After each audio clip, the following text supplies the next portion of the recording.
Hey y'all, it's Moonlight Cowboy. This is my first tutorial since the update.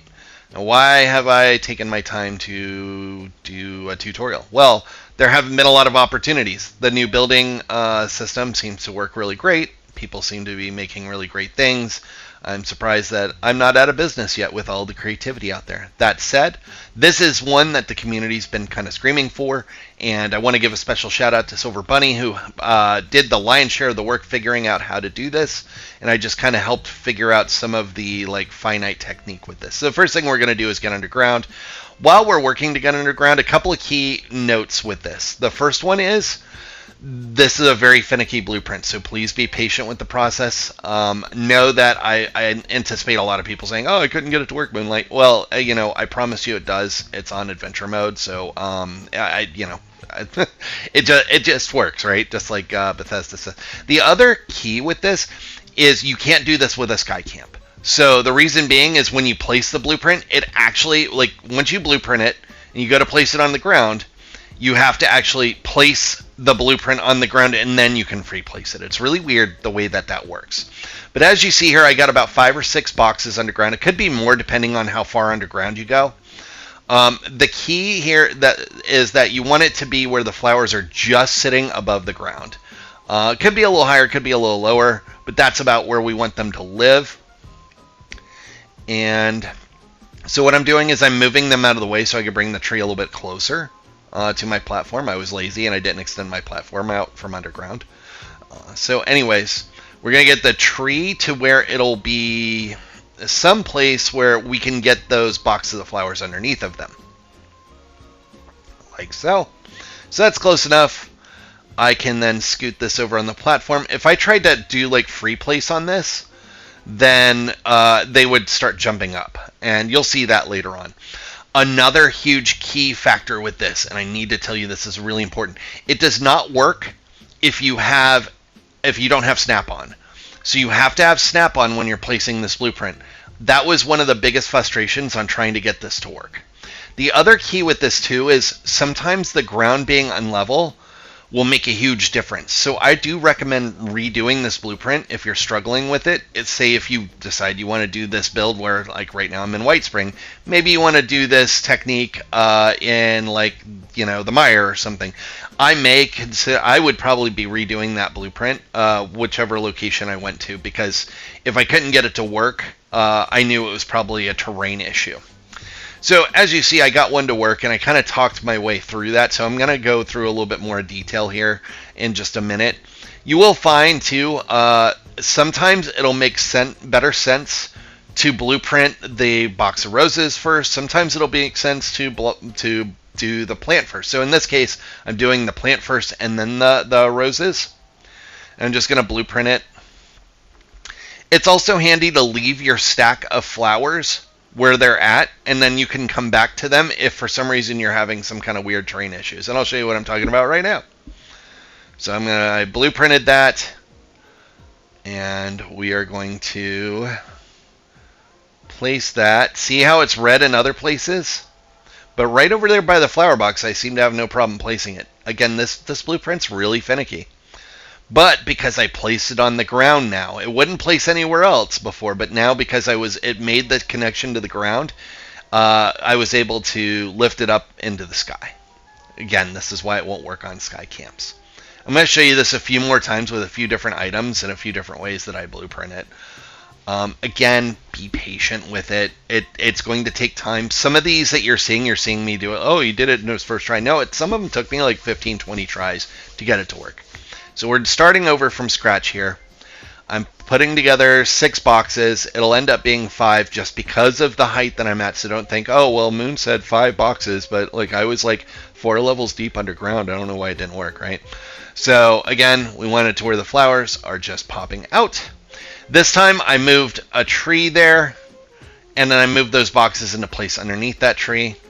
And this time I blueprinted the box first and then the tree. So again, if it's not working one way, try it another way. If it's not working in one spot, try a different spot to place it. But as you'll see right here, I blueprinted it that way. Now this time the box is above ground. Remember, we did a tree before and it was below ground. But I'm able to place that no problem. And I can merge it down, or I could float it. So for those of you who are like, haha, we don't have to float items anymore. Well, we could just place items anywhere. Joke's on you. Because we still need some of these old tricks. So I guess, no reason for me to retire just yet. As you see, I've got a nice little box pile for my trees that I'm popping up everywhere. And just kind of, because I'm OCD, I'm like, I kind of want them to be close to the same level. All right. So I do a few more. So I was able to get this bigger tree to work too. If you notice here, this time I did the rose bushes first, and then the tree. I don't know if that's a theme because I've seen it work the other way too. Again, it's just going to take a little bit of trial and error and patience. But it's worth it if you need to float trees or things of that nature. Now notice it's not working anywhere right there, but in this case, I planted it over there close to the box. It hit that right level, and I think that's really the key. It has to hit that sweet spot where the tree is just where it needs to be on the ground in order for it to place. So I found that sweet spot with replacing the roses where they were, and then I was able to float it, no problem. Nothing but net, right? And so this works with most plants. I've tried a few that didn't work. Like, for example, I didn't get it to work with the giant ferns. And there was a couple others I couldn't. But, like, I'm able to do some of these trees. Now, I couldn't do the big version of this tree. I just couldn't get it to work. You might be able to.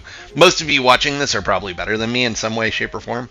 So, in this case, if you notice, by the way, I kept moving it closer to the tree.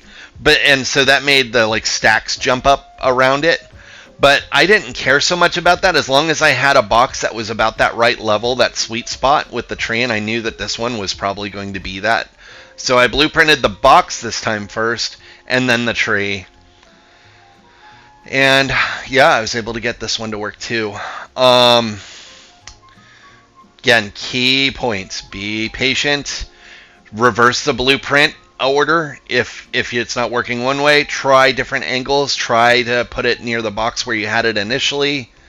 Those are all different tricks to get it to work. And as anything you see here obviously has worked. I did not try every single thing, so I'm sure I'm going to get comments and they're like, hey, does this one thing work if I do it on the monorail at 10 o'clock p.m. Pacific? I don't know. I didn't try every single one. I would say, based on just the ratio of the items I tried, I would say it was about a 60 to 70% success rate. Believe it or not, I had a harder time with either the super giant trees or some of the smaller decor. I was able to get this tree to work. Watch this. So this one is, I moved the boxes over just like I have, so that way they're underneath the tree. They jumped up a little bit. Notice. But what I did was, I'm just putting that tree somewhere. I don't know what I was doing there. There we go. But I was able to get it to work because I blueprinted the right one, and it was just, the right place, right time to be able to blueprint it. And then I can just float that up, and it can join its friends over there. So I know it seems like I'm being a little vague, and it's probably because each one was its own little microcosm of how it worked. But the basics are, it requires the flower box, it requires you being underground, it requires you to be patient, and it may require you to change the blueprint order, where you're setting that box, and it also requires you to place the blueprint on the ground first before you're able to free place it. So you place it on the ground, and then you can pick it up and free place it. So if you remember those 4 key things or 5 key things, you should be good to go. Hopefully this helps some of you, either beginner or advanced, be able to float the trees in your camps of your dreams. Again, Moonlight Cowboy thanking you. Hope you stay safe and have a blessed day.